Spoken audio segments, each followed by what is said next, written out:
HP spoke to me, and others came up to me after I talked about some experiences with Mother. Shraddhalu said it would be nice to have more. And I didn't know what else I could say. And suddenly, in the middle of the afternoon,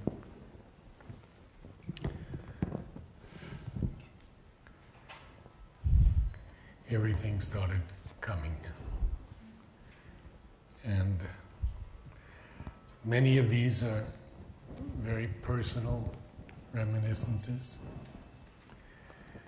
But, you know, I've led a very long life, a very full life. I've had 31 years with my wife, who was the complement to my soul, a daughter who was the head of the high school in Auroville, two grandchildren, one of them who goes into the high school this year, and not so keen that his mother's the head of it.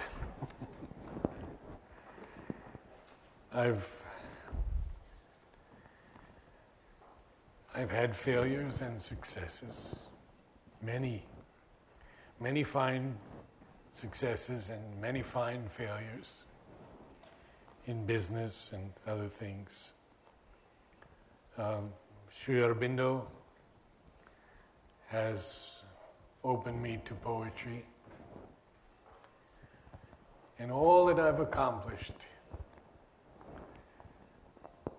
I would give up for 1 second more with Mother. 1 second.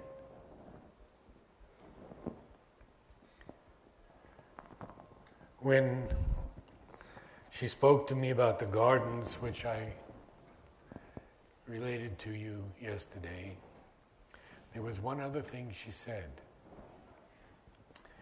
I would like you to begin with the Garden of Unity. And I aspired for that, but it wasn't the feeling of Aurovillians to do it. But you can understand something of Mother's statement, to begin with the Garden of Unity. It's what is so needed in Auroville, is this unity. And I hope a true Garden of Unity will come about in my lifetime. So let me go back now many years. When I first started to break out of the nest, my family was very religious.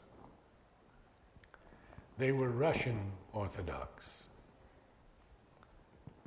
which is allied, of course, to the Greek Orthodox and other Eastern European Orthodox traditions. And a very closed and close circle of people, and rather rigid. And I could not take that rigidity. So in my teens, I broke away. And I was in the army for a while, and then I got a scholarship to college. So I wanted to change, and I started to study Rudolf Steiner. And not just the anthropomorphic philosophy, but also his philosophy of biodynamic gardening. And most interesting, just near our church, our Russian church, not 10 minutes away, was a biodynamic farm. And I was introduced to organic gardening at a young age and met wonderful people there who showed me the difference in chemically grown apples and organic apples. And it was, for a young person, a real eye-opening thing. Because on these papers, the chemically grown apple had circles and was completely dead. And the organic apple had rays coming out of it like that, just shining with rays. And for me, that was a great beginning. But from Steiner, I moved to that Pandit that I mentioned. And when I went to the ashram, my family was totally against this. I was basically ostracized. And yet they even called the ashram in tears, the whole family, and my friends there had taken me in, and so I wrote to Mother, and I told Mother about this. And Mother wrote back, "Will they not understand if you simply tell them you have a way of your own?"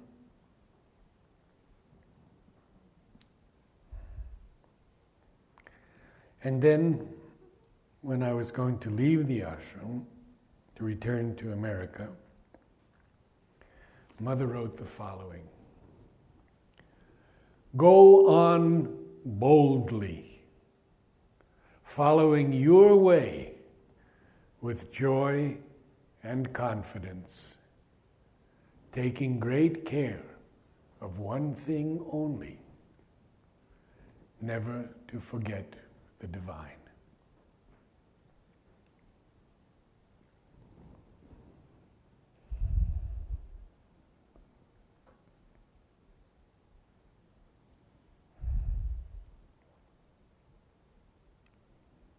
I told you a bit about my first days in the ashram, where Mother would come out early morning and give darshan from the old balcony. At that time, there was no third floor. She was on the second floor, and you felt you could almost touch her feet. She was so close. And one day, I was standing in my usual place, as close to being under her feet as I could, and she started looking at all the people. And suddenly she looked at me, and her eyes turned into diamonds and knocked me back 3 feet, physically back 3 feet. The eyes went right into my chest, bore into my chest, but beautifully. I was quietly ecstatic, grateful, humbled, touched in a way that no one could explain, except this one lady from Brooklyn, New York, who said to me, "Oh, that's not such a great experience. Go to the library and you'll see a painting by Janina, and you'll have the same experience," because she did too. And so I went to the library, and sure enough, there was the painting with Mother's eyes spinning like diamonds. But it was a great experience for me.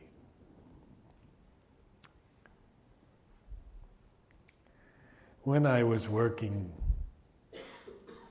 in the ashram, in those early days, 1961, 62,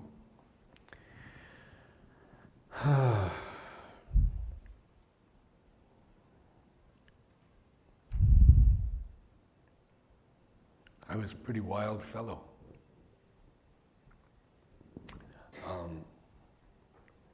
Very wild fellow. And so one night, very late at night, when no one was on the streets, I had a young girlfriend come up to my room. I didn't do anything. So you can all relax. But at 6 o'clock in the morning, a young man comes to my apartment and he says, "Nolini would like to see you." Whoa, okay. So I go to Nolini and he says, "About last night, Mother asked me to tell you that she gives you total freedom in the ashram.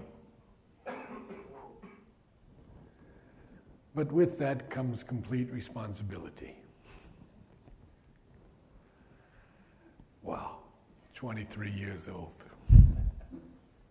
Total freedom in the ashram. And complete responsibility. I had a hard time with the food in the dining room. It didn't suit my particular digestive system, especially dal. But I didn't tell anyone. And one day, someone comes with this huge brick of cheese. Huge brick of cheese. Must have come from Holland or something. "Mother sent this for you because she knows you need a little extra." And so I said to my friend, "I'm going to share this with everyone." She said, "No, you're not." She said, "The force that's in there is all for you." And I ate every drop of that cheese.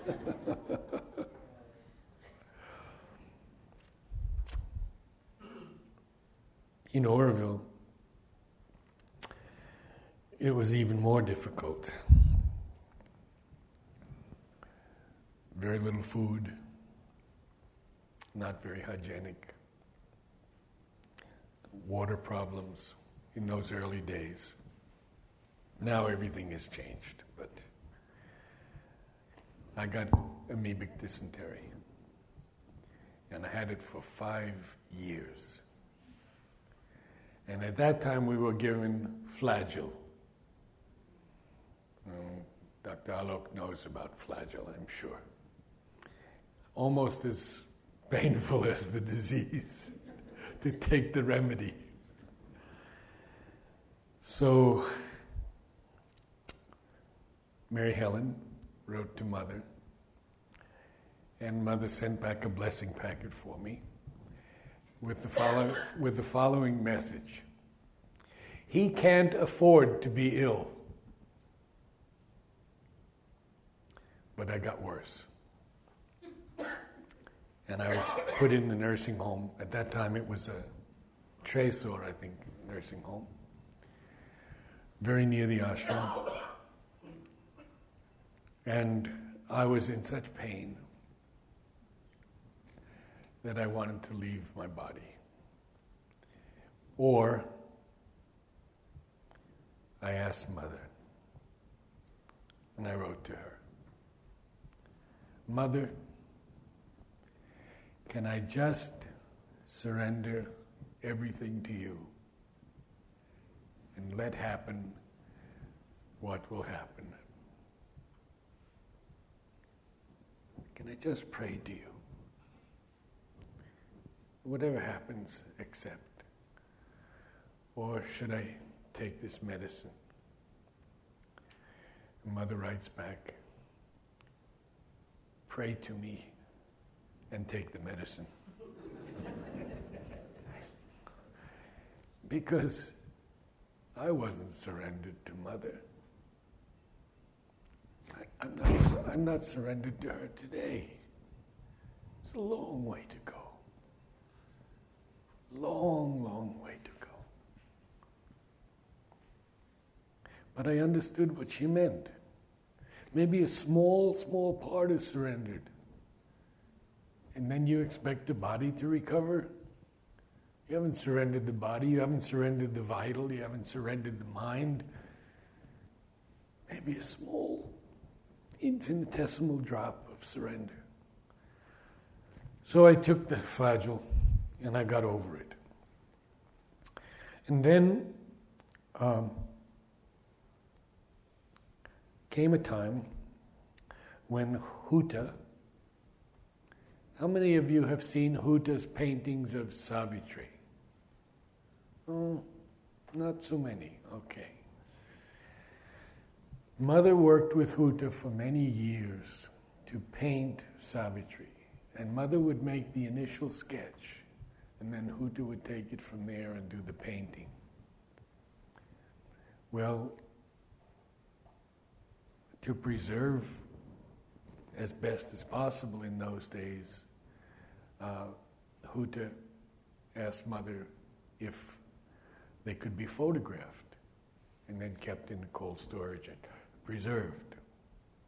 So Mother agreed, and Mother wrote me a letter. It was so beautiful, because this is the time when she had put me in the Machu Mandir, in the nursery. And she said,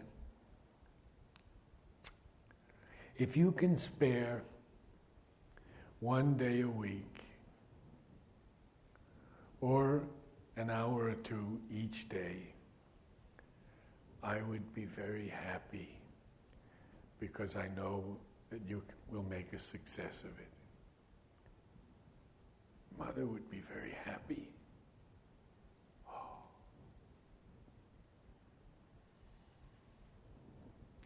So I did it. And it was a long, long work. And these were the first slides. I took transparencies of Savitri, which have been shown over and over again in Auroville and around the world. Now at that time, on your birthday, Mother always sent you a card. And I had been receiving cards from Mother since 1962. And many of you must have some cards from Mother, where she would write "Bon Fête" in huge writing, exclamation point, and then your name. And it was such a treasure to receive these cards from Mother on one's birthday. One also had the opportunity to go to Mother on one's birthday. And this is a very, very interesting experience that I've had.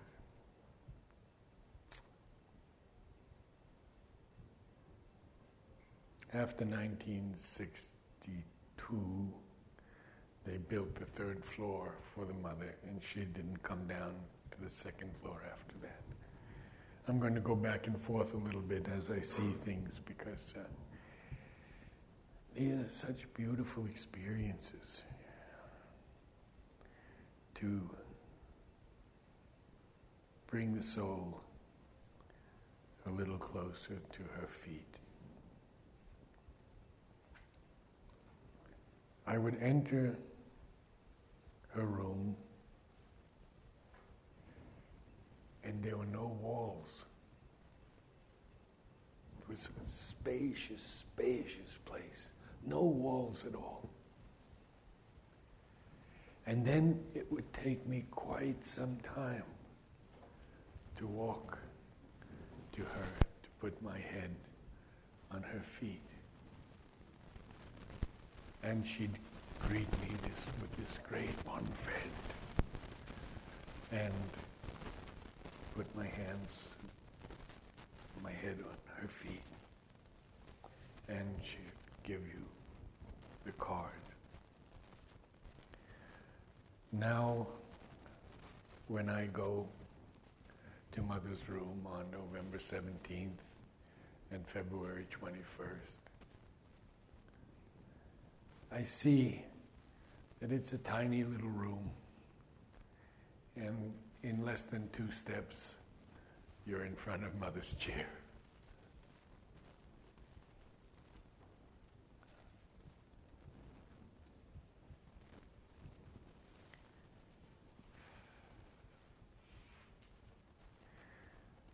Without her, I'm nothing.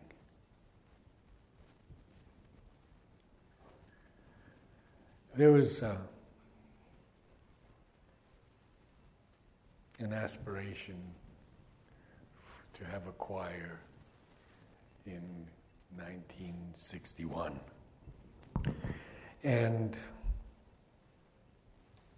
many of the people in that choir are still in the ashram today. Some of you who've been to the ashram many times may know Richard Pearson, who's the botanist, and Ratna, Dolly, Lilu, and many, many others, Tublu. They're still there. Some of them even a little older than me. And we formed a choir. Now, we must have had 20-something people, and it was a beautiful choir.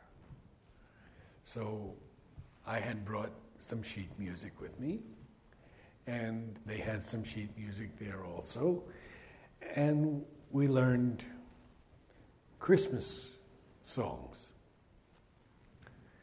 So my friend Marilyn said, "You write to Mother and tell Mother that you're going to sing for her on Christmas Eve."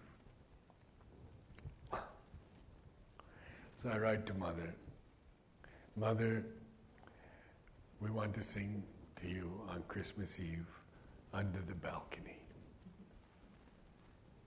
No answer.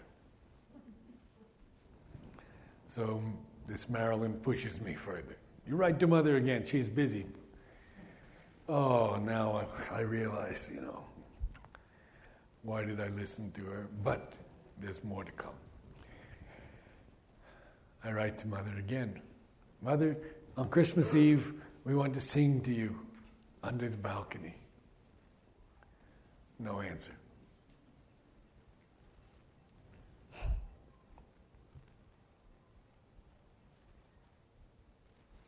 Marilyn says, "Write to Mother again. This time she'll answer you." And she was a very powerful lady, persuasive, a little dominant. So I wrote to Mother again. And Mother writes back, "I would like you to come and sing by the Samadhi."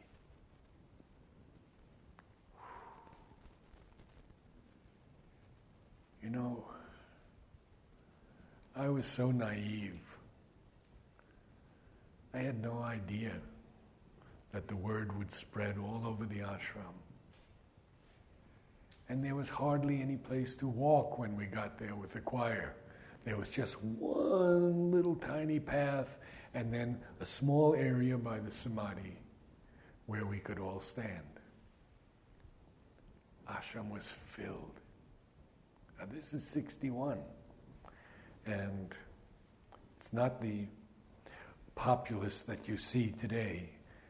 You could walk on the beach and you might pass 2 people all evening.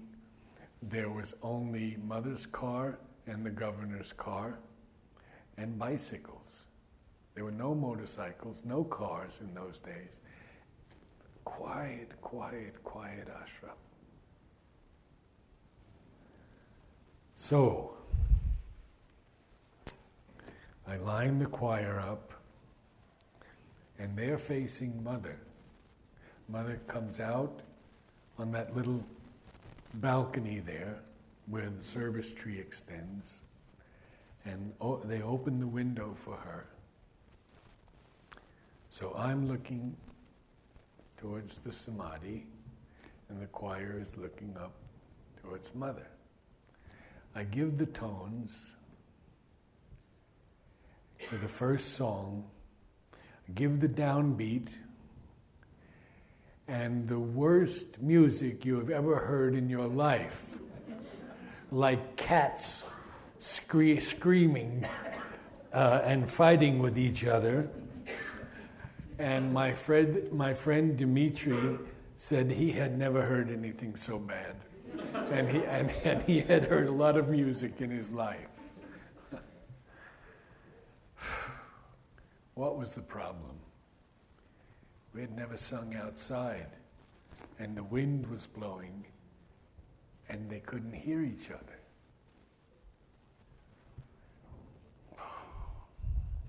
I turned around, and I looked up at Mother. I said, "Mother, we're singing for you." Not one mistake the rest of the concert. Not one mistake. Everything sung to perfection.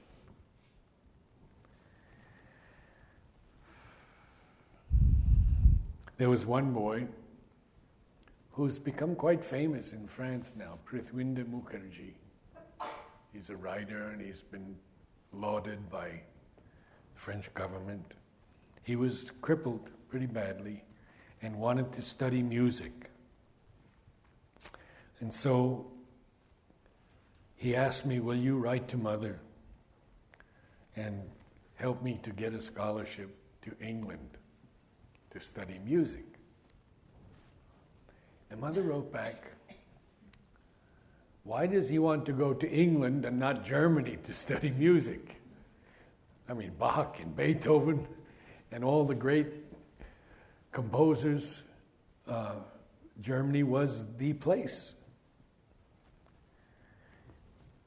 Anyway, he did make his way in time. Now,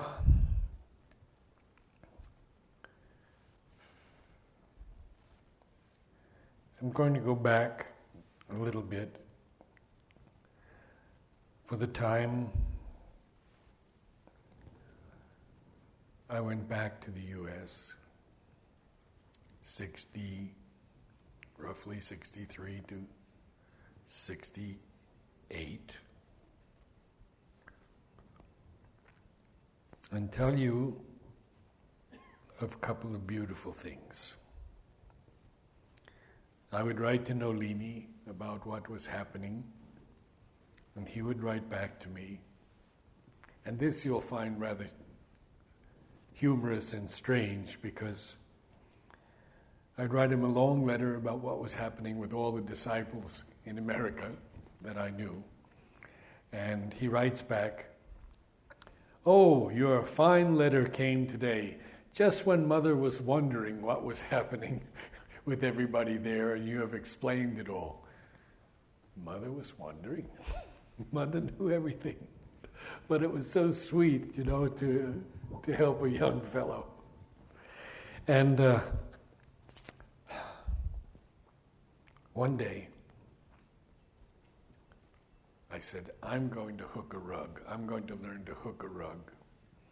And I'm going to hook it in Mother's symbol with blue and white, about this big." So I got monk's cloth, and I got the hooks, and I got the finest wool, and I learned how to do this, made the sketch of her symbol, and it turned out really, really beautifully. And I sent it to Mother. And Amrita wrote back that the day it arrived, Mother began using it for her feet.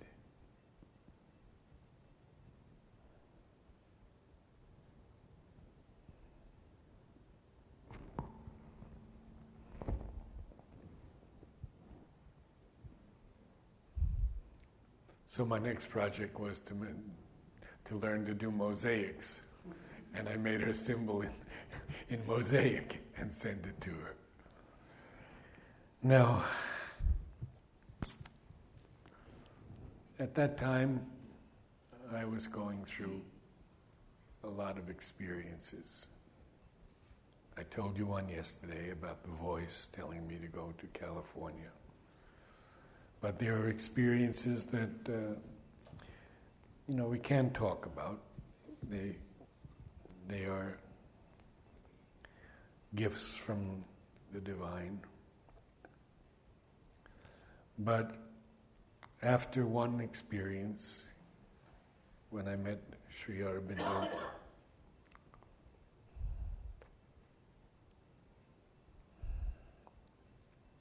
Mother asked Pavitra to write to me because she verified the experience, and she said,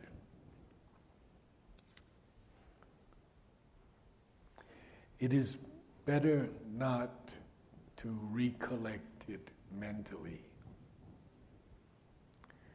because a degradation might come about that would render it quite useless. And I think this goes for all of us. These deep inner experiences we should keep to ourselves. Maybe we have a partner with whom we could share something, maybe not. But I feel, even after 50 years, I've told very, very few people. Only a few people close to me. And then experience upon experience came, and I wrote to Mother about some of my difficulties. And Pavitra wrote back, Mother is not answering these personal questions any longer. It is time to tighten your girdle and find the answers within. And some of you have said to me, well, you met Mother. Yes. And I knelt at her feet. But I kneel at her feet now. And there's no difference. In fact, my experience, only my experience, is that she has so universalized her body that she has put it into each of us. And this is what Nalini had told me also. And I don't know that I told all of you that, so I'll recount it one more time. It was on my birthday in 1979 when I went to him with Mary Helen. And, he was so welcoming to me. He always treated me with such love. He could be the Japanese lion at the gate, for some people, fierce looking, and people stayed away. With me, somehow, he was just the opposite. All love and tenderness, compassionate, warm, answer any questions I had. So he sat us down, and after a long talk about Auroville and the problems that I had written to him in a long letter, he said, regarding the problems, it need not be this way. She is trying 1,000 different ways. And then, becoming very, very quiet, he looked at Mary Helen and he pointed at her. And he said, your body. And then he pointed to me. And he said, and your body. And then he pointed to himself. And he said, and my body. We think they are different bodies. They are not. They are all her body. She has put a part of herself into each of us. And you are here because of that. Because as I look at you, I feel the mother. I feel her now in this room. We are so blessed just to be here, just to be in their atmosphere.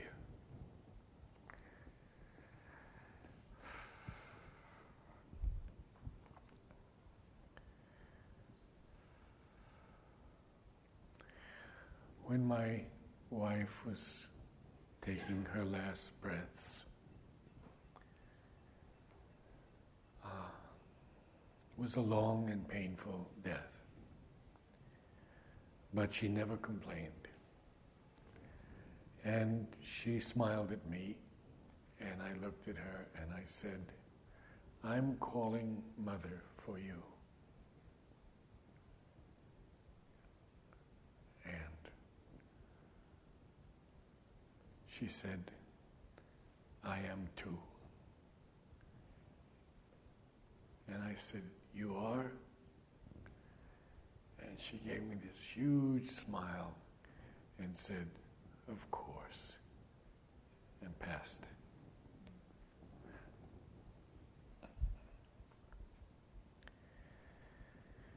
When we moved to Auroville,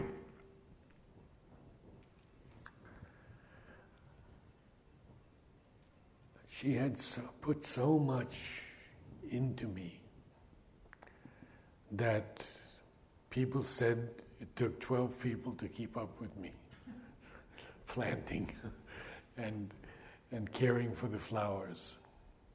And so what did I do but go to the Lal Bagh with a whole van full of flowers that people had collected in California, a whole group of us, and collected seeds. I grew those seeds. I had these exotic plants from the US, and I took them to the Lal Bagh, which is in Bangalore, the Lal Bagh Botanic Garden. At that time, it was the most famous garden in India, I think. Yeah, maybe still is, but Bangalore's in pretty bad shape, as many of you know. And I met Dr. Marigauda, who was the curator, and they were so grateful that we began this great exchange program. And they had these beautiful Hawaiian hibiscus, big hybrids, lovely flowers. I brought them back and started to grow them and send them to Mother. Now,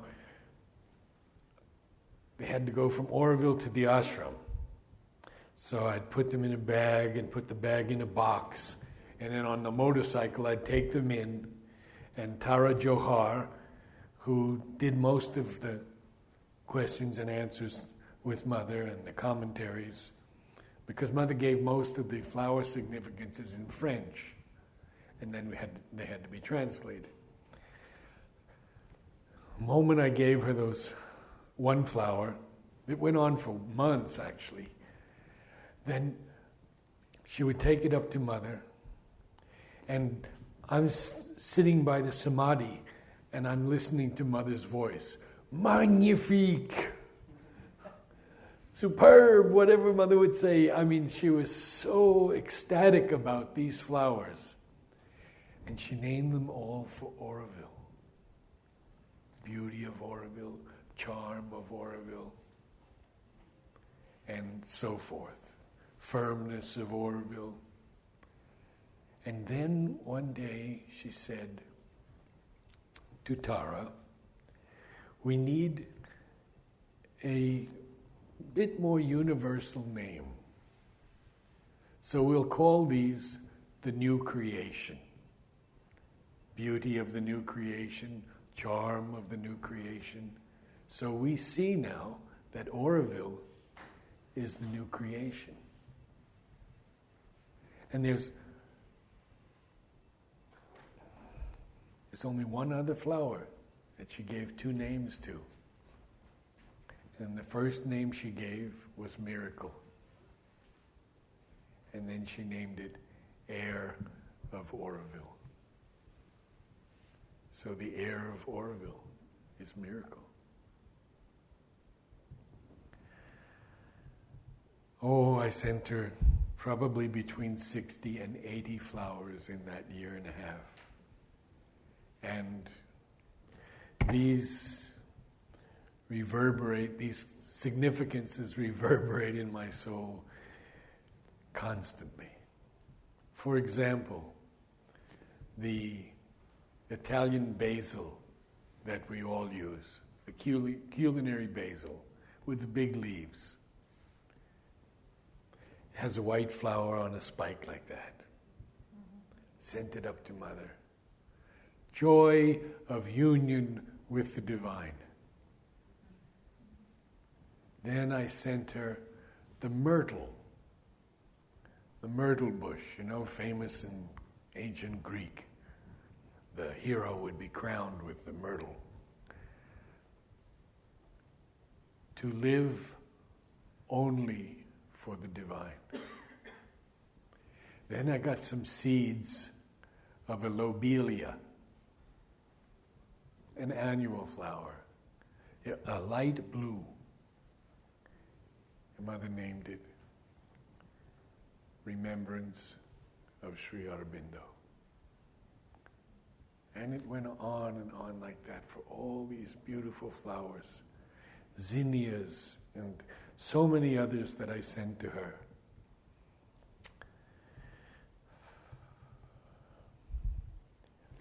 That's forever. We can all make the contact with these flowers. We can all receive the message with which they are vibrating and available to us.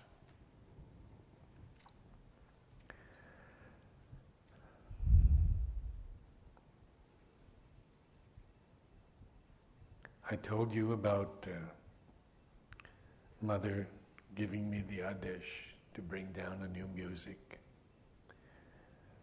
And we had initial choirs in Auroville, good choirs, small groups that met.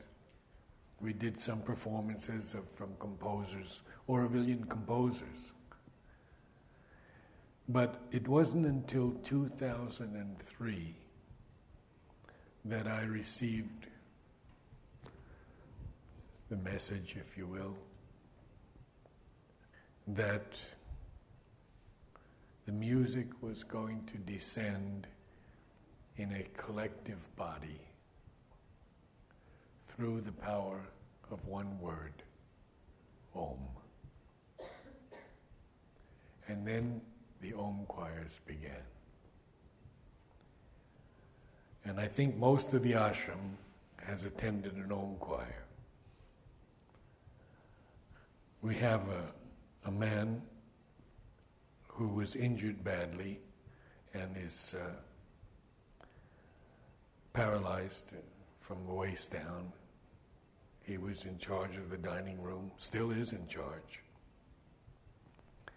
And he would come to the Om choir in the ashram and pull himself up the steps with his hands.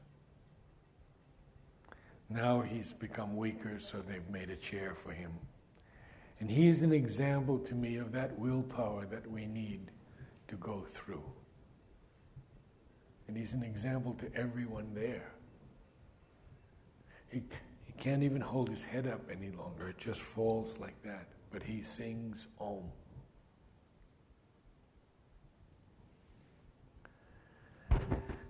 One time,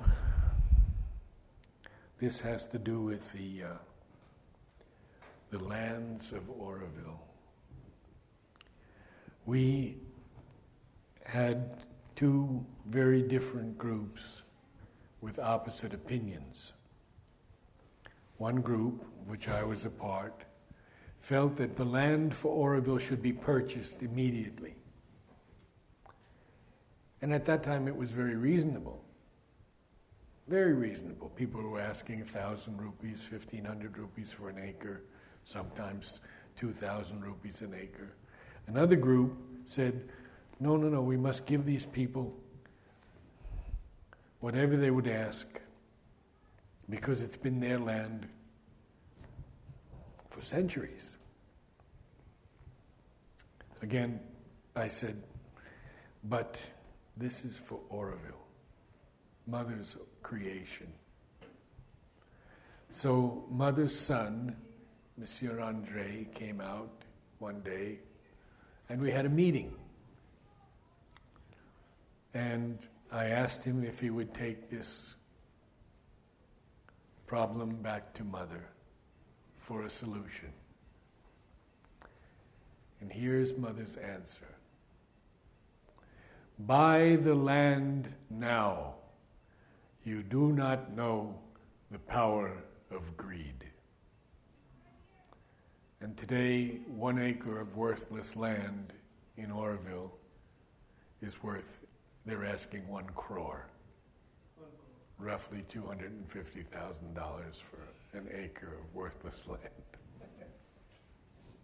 And they're getting it from speculators and others. So,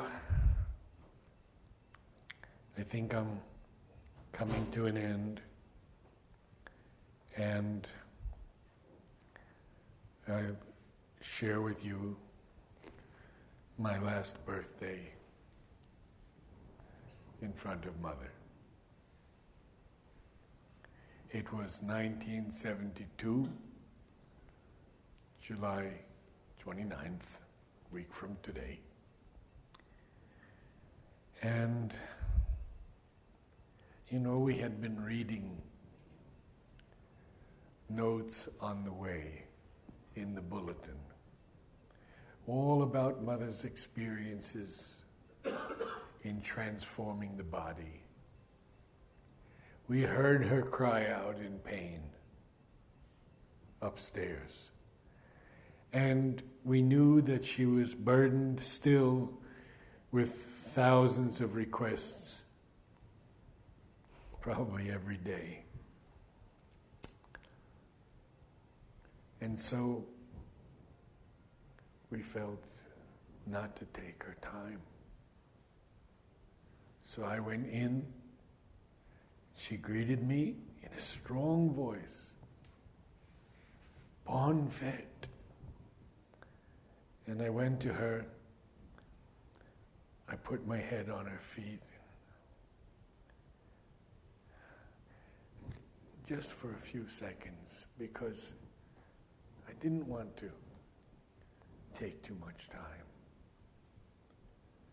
And I lift my head off her feet, and she says, "Look at your card." So now I have to open my card in front of Mother. And I open my card, and there's the old name, Richard, and the new name, Nara. And then I burst into tears, and I don't know how long I was on her feet, crying.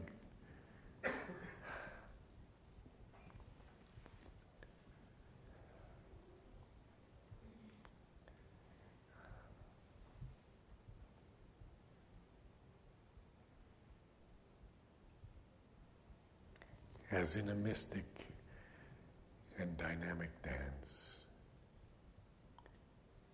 A priestess of immaculate ecstasies, inspired and ruled from truth's revealing vault, moves in some prophet cavern of the gods, a heart of silence in the hands of joy.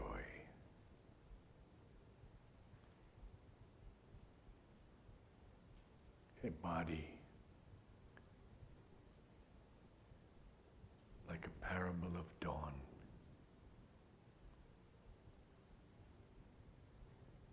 That seemed a niche for veiled divinity, or golden temple door to things beyond. Almighty rhythms swayed in her time-born steps. Her look, her smile awoke celestial sense even in earth stuff, and their intense delight poured a supernal beauty on men's lives.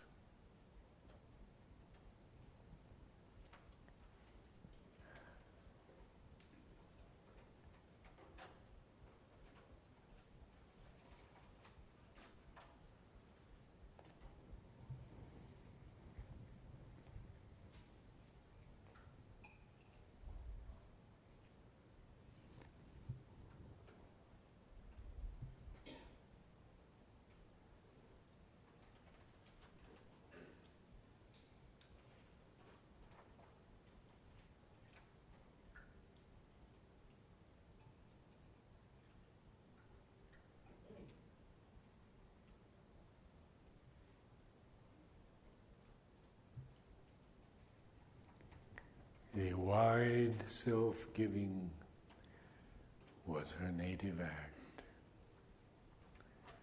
A magnanimity as of sea or sky enveloped with its greatness all that came, and gave a sense as of a greatened world.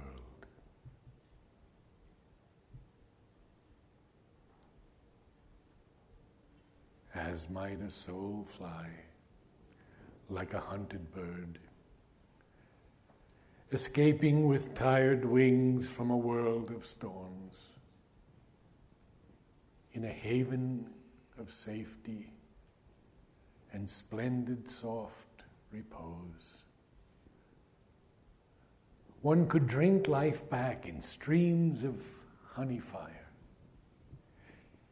feel her bright nature's glorious ambience and preen joy in her warmth and colors rule.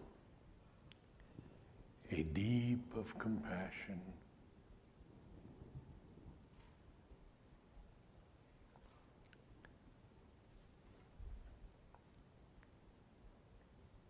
a hushed sanctuary, her inward help unbarred a gate in heaven.